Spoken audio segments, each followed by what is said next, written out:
నా ఆశలని తీర్చువాడా, నిన్నే నమ్మితినేసయ్యా. నా ఆశలని తీర్చువాడా, నిన్నే నమ్మితినయ్యా. నాకున్న ఆధారం నీవేనయ్యా, నా క్షేమమంతయు నీలోనయ్యా. నాకున్న ఆధారం నీవేనయ్యా, నా క్షేమమంతయు నీలోనయ్యా. ఏదైనా నీ వల్లే జరుగునయ్యా, ఏదైనా నీ వల్లే జరుగునయ్యా. నా ఆశలని తీర్చువాడా, నిన్నే నమ్మితినేసయ్యా. నా ఆశలని తీర్చువాడా, నిన్నే నమ్మితినయ్యా. దేవుని నామానికి మహిమ కలుగును గాక. మరొకసారి దేవుని సన్నిధానంలో చేరి దేవుని మాటలు వినడానికి ప్రభు ఇచ్చిన కృపను బట్టి దేవుని నామాన్ని స్తుతిస్తూ ఉన్నాను. చిన్న మాట ప్రార్థన చేసుకొని ఈ వారం ధ్యానాంశాన్ని మనం ధ్యానించుకుందాం, ప్రార్థన చేసుకుందాం. అత్యంత కృపా కనికరం కలిగిన మా ప్రియ పరలోకపు తండ్రి, మీ ఘననామానికి వేలాది స్తుతులు, స్తోత్రాలు, వందనాలు. తిరిగి మరలా నాయన నీ మాటలు కొద్దిసేపు తండ్రి వినడానికి, నాయన మేము ధ్యానించడానికి మీరు ఇచ్చిన సమయాన్ని బట్టి స్తుతిస్తూ ఉన్నాము తండ్రి. ఈరోజు ఏ మాట ద్వారా మీరు మాతో నాయన మాట్లాడటానికి ఇష్టపడుతూ ఉన్నారో అటు మాటను నాయన మా కోసం మీరు సిద్ధపరచండి. ఆ మాట ద్వారా తండ్రి మా అందరికీ నాయన దీవెనకరంగా నాయన ఆ మాటను మీరు మలచమని విజ్ఞాపన చేస్తూ ఉన్నాను. ప్రాముఖ్యంగా నాయన వీక్షిస్తున్న వీక్షకులందరినీ జ్ఞాపకం చేసుకునండి. నాయన వారికి మాటలు ఆశీర్వాదకరంగా మీరు మలచమని, సమస్త మహిమ ఘనత ప్రభావములు మీరే పొందుకొనమని యేసే అతి శ్రేష్టకరమైన నామమందు ప్రార్థించి స్తుతించి అడిగి వేడుకొనుచున్నాము తండ్రి, ఆమేన్. ఈనాటి ధ్యానాంశాన్ని మనం ధ్యానించుకుందాం. పరిశుద్ధ గ్రంథంలో నుండి మనకందరికీ సుపరిచితమైన కీర్తనలు. మొదటి కీర్తన 3వ వచనం, అతడు చేయనదంతయు సఫలమగును. ఈ కీర్తనలో 2 రకాల వ్యక్తులు కనబడుతూ ఉన్నారు. మొదటగా కనబడుతూ ఉన్న వ్యక్తులు ఎవరనంటే దేవునికి దూరస్తులుగా ఉన్నవారు. రెండవదిగా ఎవరు అనంటే దేవునికి సమీపస్థంగా ఉన్నవారు. ఈరోజు మనం చదివిన ఈ వచనాన్ని మనం ఆలోచన చేస్తే, అతడు చేయనదంతయు సఫలమగును.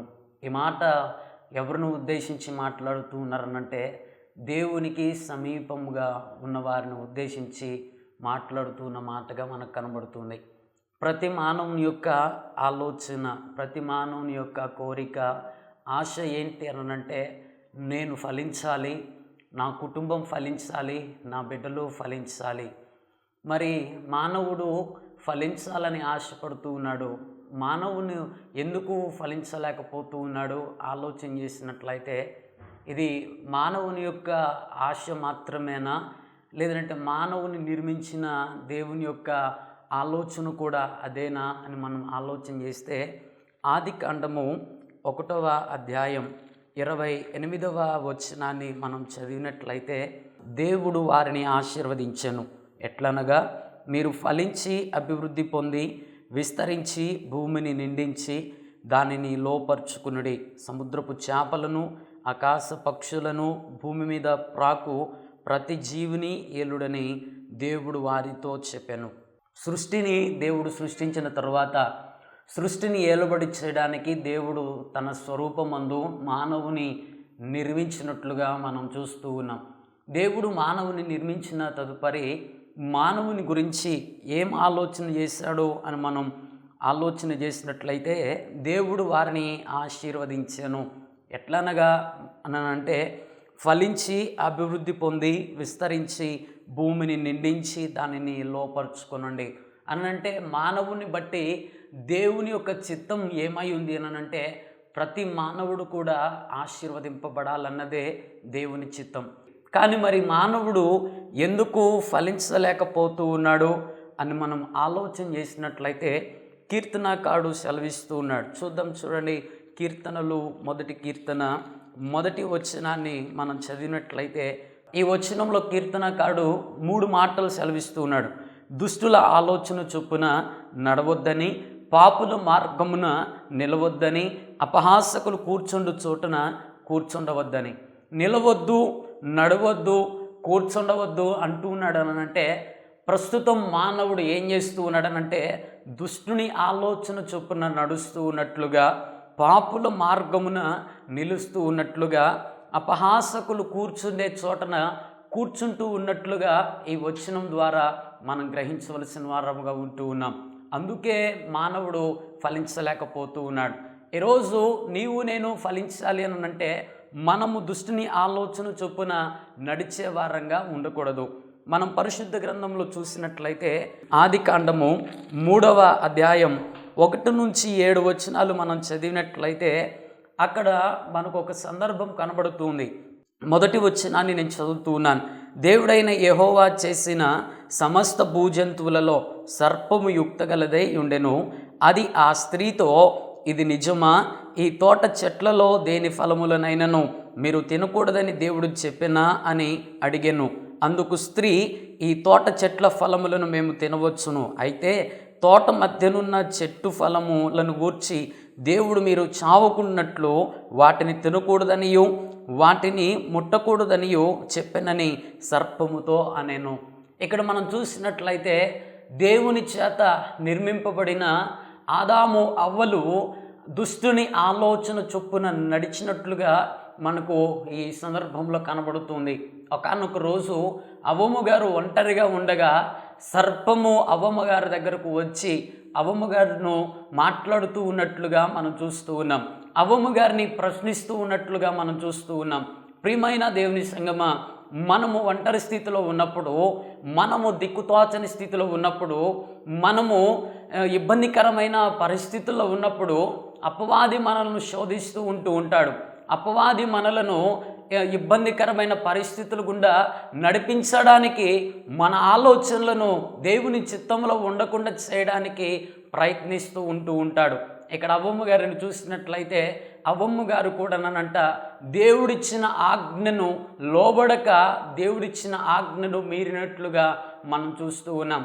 సర్పం వచ్చి ప్రశ్నిస్తూ ఉన్నప్పుడు సర్పమును ఎదిరించి ఉండుంటే, అపవాదిని ఎదిరించి ఉండుంటే, అపవాది యొక్క ప్రశ్నకు సమాధానం చెప్పకుండా అపవాదిని ఎదిరించి ఉండుంటే అవ్వమ్మ గారు కనుక దేవుని శాపాన్ని పొందేది కాదు.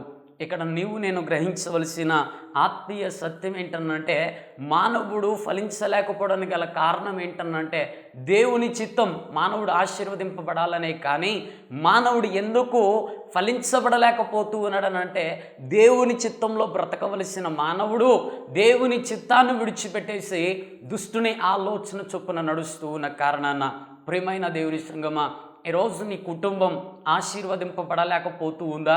ఈరోజు నీ జీవితం ఫలభరితంగా మార్చబడలేకపోతూ ఉందా? ఈరోజు నీవు ఆలోచిస్తూ ఉన్న ఆలోచనలు నిష్ప్రయోజనంగా మార్చబడుతూ ఉన్నాయా? అయితే ఈరోజు నీవు ఒకసారి ఆలోచన చేయాలా, నీవు ఎలా జీవిస్తూ ఉన్నావు? మానవుని జీవితం ఫలించాలనంటే మానవుడు ఎలా ఉండాలి? కొద్ది మాటలను మనం దేవుని గ్రంథంలో నుండి ధ్యానిద్దాం. ఎఫెసీయులకు రాసిన పత్రిక 4వ అధ్యాయం 3వ వచనాన్ని నేను చదువుతూ ఉన్నాను. మీరు పిలువబడిన పిలుపునకు తగినట్లుగా దీర్ఘశాంతముతో కూడిన సంపూర్ణ వినయముతోనూ సాత్వికముతోనూ నడుచుకొనవలెనని ప్రభువును బట్టి ఖైదీనైన నేను మిమ్మును బ్రతిమాలు కొనుచున్నాను. మొట్టమొదటిగా అపోస్తుడైన పౌలు భక్తుడు స్పష్టంగా ఎఫెసీ సంఘంతో మాట్లాడుతూ మానవుడు ఫలించాలి అని అంటే, మానవుని ఆలోచన ఫలించాలి అని అంటే, మానవుడు దేవుని యొక్క ఆశీర్వాదాన్ని పొందుకోవాలనంటే మానవుడు ఎలా జీవించాలో ఇక్కడ మాట్లాడుతూ ఉన్నారు. పిలువబడిన పిలుపునకు తగినట్లుగా ప్రభు మనలందరినీ పిలిచాడు. ఎందుకు పిలిచాడు అని అంటే దేవుని ఆశీర్వాదమునకు వారసులము కావడానికి ప్రభు మనల్ని పిలిచాడు. పాపములు ఉండగా, శాపములు ఉండగా, భ్రష్టత్వములు ఉండగా ప్రభు నిన్ను నన్ను విమోచించి పిలిచాడు. ఆ పిలుపునకు తగినట్లుగా నీవు నేను జీవించాలి అనంట. పిలుపునకు తగినట్లుగా మనం ఎలా జీవించాలి? దీర్ఘశాంతముతో కూడిన సంపూర్ణ వినయముతోనూ సాత్వికముతోనూ నడుచుకొనవలెనని ఆలోచన చేద్దాం. దేవుని బిడ్డలమే మనలో దీర్ఘశాంతం ఉంటూ ఉందా? సంపూర్ణ వినయం ఉంటూ ఉందా? సాత్వికమైన మనసు ఉంటుందా? మోషేను బట్టి వ్రాయబడిన మాట ఏంటనంటే అతడు సాత్వికుడు అన్నానంట. సాత్వికము కలిగిన వారు దేవుని చిత్తంలో బ్రతకడానికి ఇష్టపడతారు. సాత్వికం కలిగిన వారు దేవుని ఆలోచన చొప్పున జీవించడానికి ఇష్టపడతారు. సగం దేవునిలోనూ, సగం లోకములోనూ, సగం దేవుని చిత్తంలోనూ, సగం మన ఇష్టాన్ని నెరవేర్చుకునే విధానంలోనూ బ్రతికేది అది మనకు ఆశీర్వాదము కానే కాదు.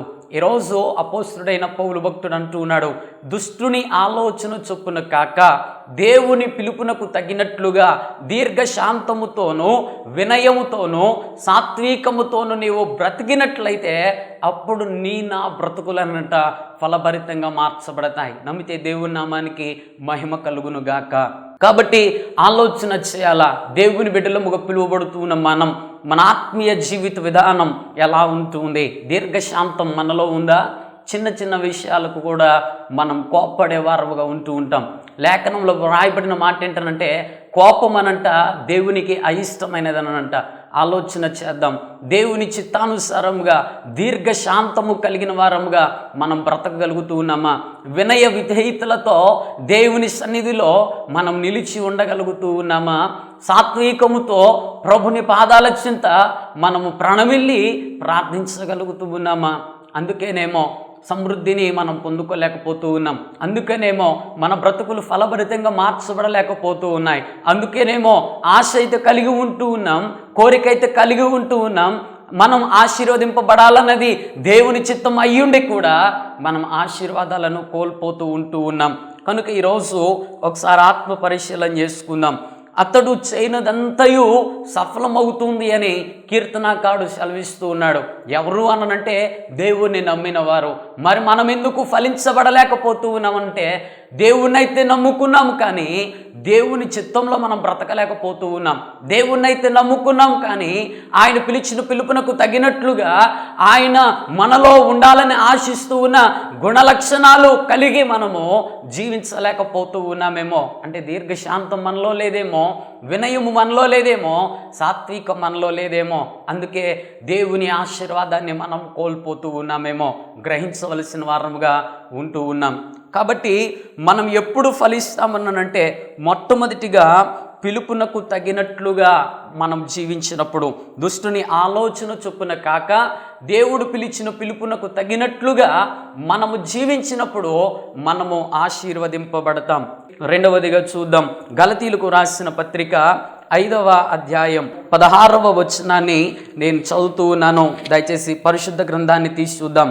నేను చెప్పున్నది ఏమనగా ఆత్మానుసారముగా నడుచుకొనుడి, అప్పుడు మీరు శరీరేచ్ఛను నెరవేర్చరు.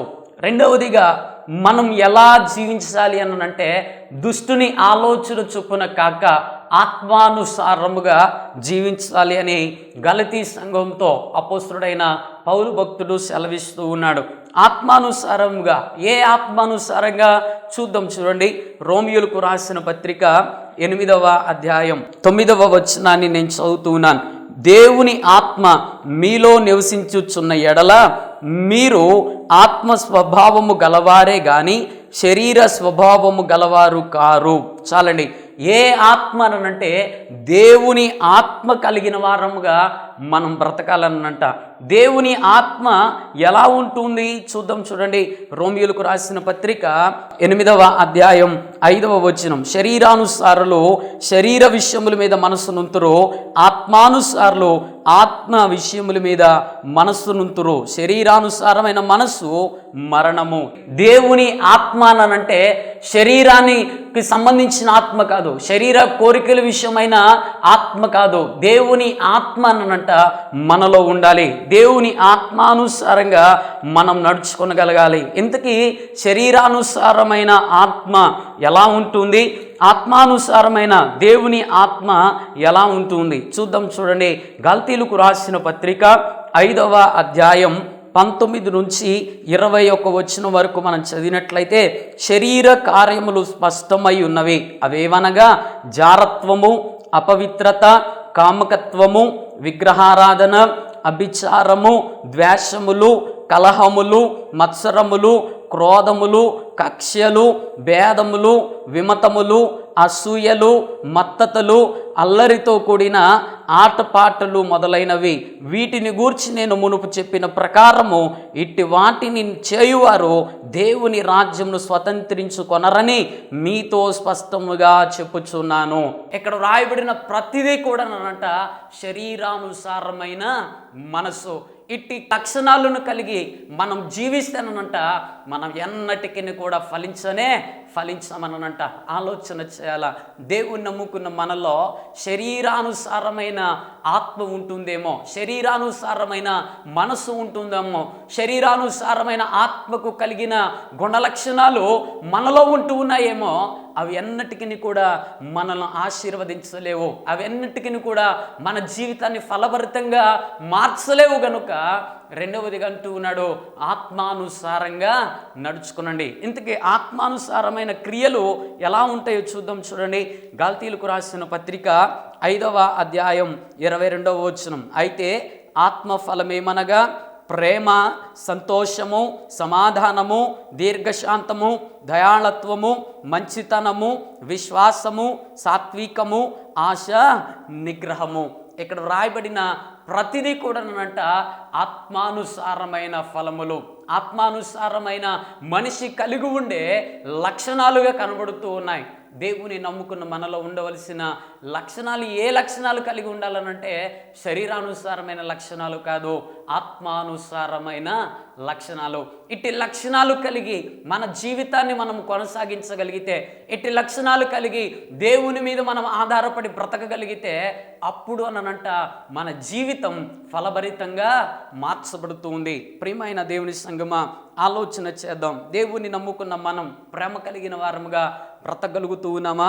దేవుని నమ్ముకున్న మనం ఏ పరిస్థితిలో ఉన్నా దేవుని బట్టి సంతోషించగలుగుతూ ఉన్నామా? దేవుని నమ్ముకున్న మనం ఇతరులతో సమాధానంతో బ్రతకగలుగుతూ ఉన్నామా? దీర్ఘశాంతముతో, దయతో బ్రతకగలుగుతూ ఉన్నామా? ఆలోచన చేయాలా. మనమైతే నమ్ముకుంది దేవుణ్ణే, కానీ మనలో మాత్రం ఇంకాను శరీరానుసారమైన క్రియలు ఏలుబడి చేస్తూ ఉన్నవేమో. ఆత్మానుసారమైన లక్షణాలు లేకుండా మనం దేవుని సన్నిధికి వస్తూ ఉన్నామేమో. ఈరోజు ఆత్మ పరిశీలన చేసుకోవడం చాలా ప్రాముఖ్యమై ఉంది.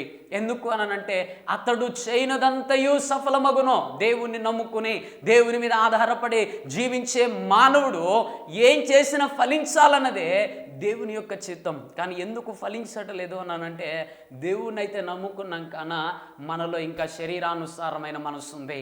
ప్రియమైన దేవుని సంగమా, ఈరోజు మనము శరీరానుసారమైన మనసును విసర్జించిన వారమై ఆత్మానుసారముగా ఆత్మ ఫలములను కలిగి మనము బ్రతకడానికి తీర్మానం చేసుకోగలిగితే అప్పుడు మనము ఆలోచన చేసిన ప్రతి ఆలోచననంట సఫలీకృతం చేయబడుతుంది.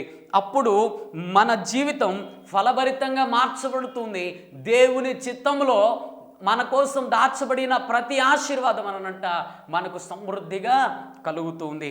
మూడవదిగా మనం ఫలించాలి అనంటే మనం ఏం చేయాలి? ఎఫెసీయులకు రాసిన పత్రిక 5వ అధ్యాయం 15-16 వచనాలను నేను చదువుతూ ఉన్నాను. దినములు చెడ్డవి గనుక మీరు సమయమును పోనీయక సద్వినియోగము చేసుకొనుచు అజ్ఞానుల వలె కాక జ్ఞానుల వలె నడుచుకున్నట్లు జాగ్రత్తగా చూచుకొనుడి. మూడవదిగా అపోస్తలుడైన పౌలు భక్తుడు చెప్తున్న మాట ఏంటంటే దినములు చెడ్డవి గనుక. ఆలోచన చేసినట్లయితే ఇప్పుడు మనం ఏ దినాలలో ఉన్నామనంటే చెడు దినాలలో బ్రతుకుతూ ఉన్నాం. ప్రసంగి గ్రంథకర్త సుస్పష్టంగా మాట్లాడుతున్నాడు. చూద్దాం. చూడండి, ప్రసంగి గ్రంథము 12వ అధ్యాయం 1వ వచనాన్ని మనం చదివినట్లయితే, దుర్దినములు రాకముందే ఇప్పుడు వీటి యందు నాకు సంతోషము లేదని నీవు చెప్పు సంవత్సరములు రాకముందే. ప్రస్తుత కాలాన్ని మనం ఆలోచన చేసినట్లయితే మనం చెప్పే మాట ఏంటనంటే ఈ రోజును బట్టి నేను సంతోషంగా లేనయ్యా. కారణం ఏంటనంటే ఇవి ఏ రోజులు అనంటే దుర్దినాలు, చెడు దినాలుగా కనబడుతూ ఉన్నాయి, రాకడ దినాలుగా కనబడుతూ ఉన్నాయి, ఈ లోకము లయమైపోయే దినాలుగా కనబడుతూ ఉన్నాయి. ఆ అంత్య దినాలలో జీవిస్తూ ఉన్న నీవు నేననంట ఎలా బ్రతకాలేనంటే సమయమును పోనీయక సద్వినియోగము చేసుకొనొచ్చు, అజ్ఞానుల వలె కాక జ్ఞానం కలిగిన వారం వలె మనం బ్రతకాల. ఆలోచన చేద్దాం. మనం సమయాన్ని దేనికి ఎక్కువ వెచ్చిస్తూ ఉన్నాం? దేవునితో గడపటానికి సమయాన్ని వెచ్చించగలుగుతూ ఉన్నామా? దేవుని వాక్యాన్ని చదవడానికి సమయాన్ని వెచ్చించగలుగుతూ ఉన్నామా? దేవుని సన్నిధిలో మోకరించి ప్రార్థించడానికి సమయాన్ని మనము వెచ్చించగలుగుతూ ఉన్నామా? లేదనంటే కల్పనా కథల వైపు, లేదనంటే స్మార్ట్ ఫోన్స్లో వచ్చే ఇన్స్టా, యూట్యూబ్స్లో వచ్చే రీల్స్ వైపు మనం ఆకర్షితులం అయిపోతూ ఉన్నామా?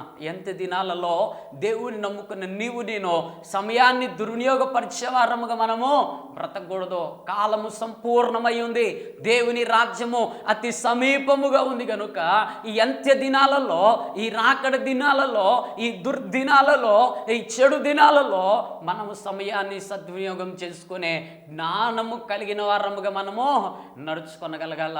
ఆలోచన చేయండి. కొంత సమయం మనకు దొరికితే మనం ఆలోచన ఎక్కడో ఉంటుంది. కొంత సమయం మనకు దొరుకుతూ ఉంటే మన చేతిలో ఉన్న స్మార్ట్ ఫోన్ మనల్ని ఆకర్షిస్తూ ఉంటూ ఉంది. ప్రియమైన దేవుని సంగమా, ఈ స్మార్ట్ ఫోన్ నిన్ను ఆశీర్వదించలేదు. ఈ స్మార్ట్ ఫోన్స్లో వచ్చే రీల్స్ లేదంటే కల్పన కథలో నిన్ను ఫలభరితునిగా మార్చలేవు. నిన్ను నన్ను ఫలభరితునిగా చేయగలిగింది ఏంటనంటే దేవుని వాక్యం. నిన్ను నన్ను, నీ కుటుంబాలను, నా కుటుంబాలను ఆశీర్వదించగలిగింది ఏది అనంటే దేవుని యొక్క మాట. కాబట్టి ఈ రాకడ దినాలలో, దుర్దినాలలో సమయాన్ని దుర్వినియోగం చేసేవాడవుగా గాక, సమయాన్ని వ్యర్థముగా నీవు గడిపేవాడవుగా గాక, జ్ఞానము కలిగిన వాడవై, జ్ఞానము కలిగిన వాడవై. చూడండి మత్తయి శుభవార్త 25వ అధ్యాయంలో మనకొక సందర్భం కనబడుతుంది. చూడండి మత్తయి శుభవార్త 25వ అధ్యాయం 1 నుంచి 13 వచనాలు మనం చదివినట్లయితే అక్కడ ఒక ఉపమానం మనకు కనబడుతుంది. బుద్ధి కలిగిన కన్యకలు, బుద్ధి లేని కన్యకలు, 10 మంది కన్యకలు మనకు కనబడుతూ ఉన్నారు. ఈ 10 మంది కన్యకలలో సిమిలర్ క్వాలిటీస్ చాలా కనబడుతూ ఉన్నాయి. ఏంటి అవేనంటే 10 మంది పెళ్లికి ఆహ్వానింపబడ్డారు, 10 మంది దివిటీలను పట్టుకుని వెళ్ళారు, 10 మంది కూడా పెళ్లి యొక్క ప్రాంగణంలోనికి వెళ్ళారు. కానీ 10 మందిలోనంట 5గురేమో బుద్ధి కలిగిన వారనంట, 5గురేమో బుద్ధి లేని వారు. కారణం ఏంటనంటే 5గురేమో సిద్ధపాటు కలిగానంట. వారు తమ దివిటీలను చెక్ చేసుకుని వారు ఆ పెళ్లి శాలకు వెళ్ళినట్లుగా మనం చూస్తూ ఉన్నాం. మిగతా 5గురు అయితేనేమో పెళ్లికి ఆహ్వానింపబడ్డారు కదా, వారి దివిటీలను పట్టుకుని అవి వెలిగే విధానంలో ఉన్నవా లేవా, వాటిలో సరిపడా నూనె ఉందా లేదా అనే ఆలోచన లేకుండా, ఇంకా సమయం ఉందిలే అక్కడికి వెళ్ళాక చూసుకుందాంలే అనే ఆలోచనలో వారు వెళ్ళిపోయినట్లుగా మనం చూస్తూ ఉన్నాం. పెళ్లి కుమారుని స్వరం వినబడింది. పెళ్లి కుమారుని స్వరం ఎప్పుడైతే వినబడిందో సిద్ధపాటు కలిగిన వారు, బుద్ధి కలిగిన వారు, సమయాన్ని సద్వినియోగం చేసుకున్న ఆ యొక్క కన్యకలనంట తమ దివిటీలను చేత పట్టుకుని పెళ్లి కుమారుని ఎదుర్కొనడానికి వెళ్ళిపోయారు. ప్రియమైన దేవుని సంగమా, ప్రియమైన సహోదరి సహోదరుడా, దేవుని వద్దకు వచ్చే నీవు నేను సమయాన్ని సద్వినియోగం చేసుకొని దేవుని దగ్గరకు రాగలిగితే, సమయాన్ని సద్వినియోగం చేసుకొని దేవుని సన్నిధిలో గడపగలిగితే, సమయాన్ని సద్వినియోగం చేసుకొని దేవుని సన్నిధిలో మోకరించగలిగితే, సమయాన్ని సద్వినియోగం చేసుకొని దేవునితో మాట్లాడటానికి ఇష్టపడగలిగితే, అప్పుడు అన్ననంట నీవు నేను ఫలభరితులముగా మార్చబడగలుగుతాం. కాబట్టి ప్రియమైన దేవుని సంగమా, నీవు నేను ఫలించాలి అనంటే మొట్టమొదటిగా మనం ఎలా జీవించాలి అనంటే పిలుపునకు తగినట్లుగా జీవించాలి. రెండవదిగా మనం ఫలించాలి అనంటే మనం ఎలా జీవించాలి అనంటే ఆత్మానుసారంగా నడుచుకోవాలి. మూడవదిగా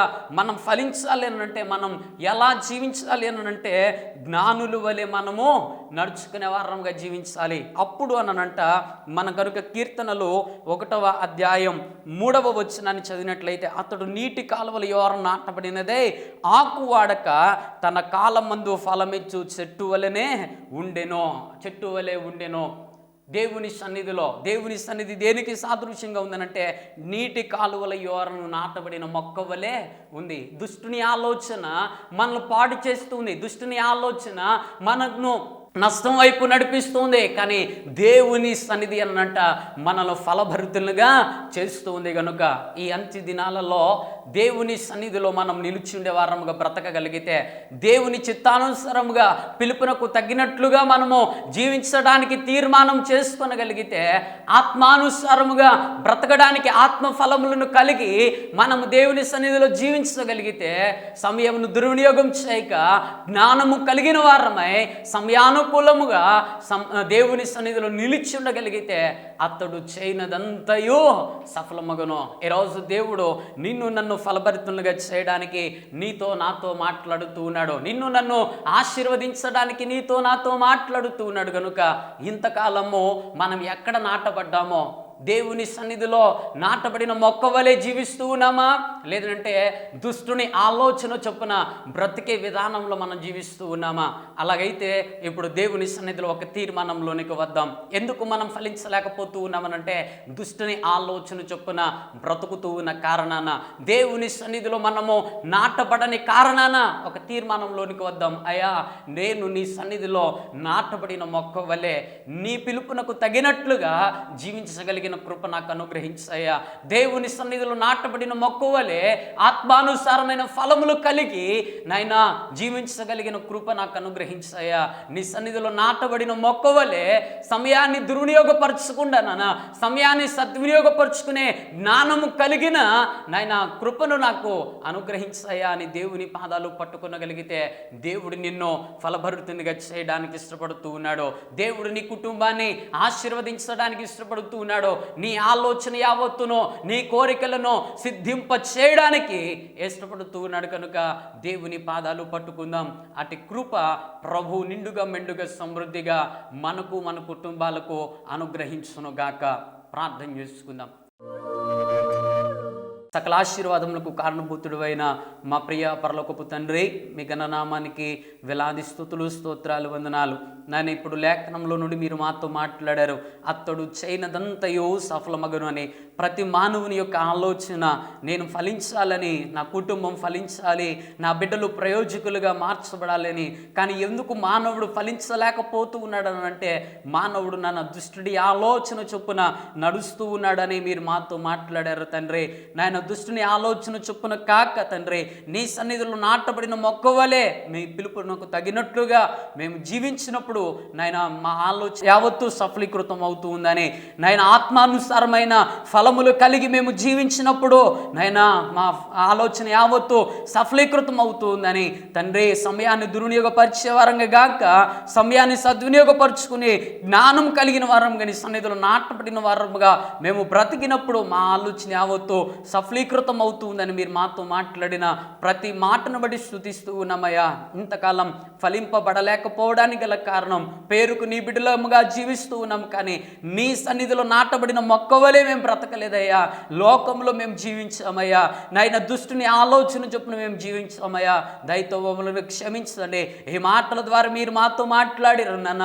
నీ సన్నిధిలో నాటబడిన మొక్క వలె మేము జీవించాలని, అట్టి జీవితాన్ని కలిగి ఎంతమంది జీవించడానికి తీర్మానం చేసుకుంటూ ఉన్నారో వారి కుటుంబాలను నాయన, వారి ఆలోచనలను ఫలభరితంగా మీరు మార్చమని, సమస్త మహిమ ఘనత ప్రభావములు మీరే పొందుకొనమని యేసయ్య అతి శ్రేష్టకరమైన నామమందు ప్రార్థించి స్తుతించి అడిగి వేడుకొనుచున్నాము తండ్రి.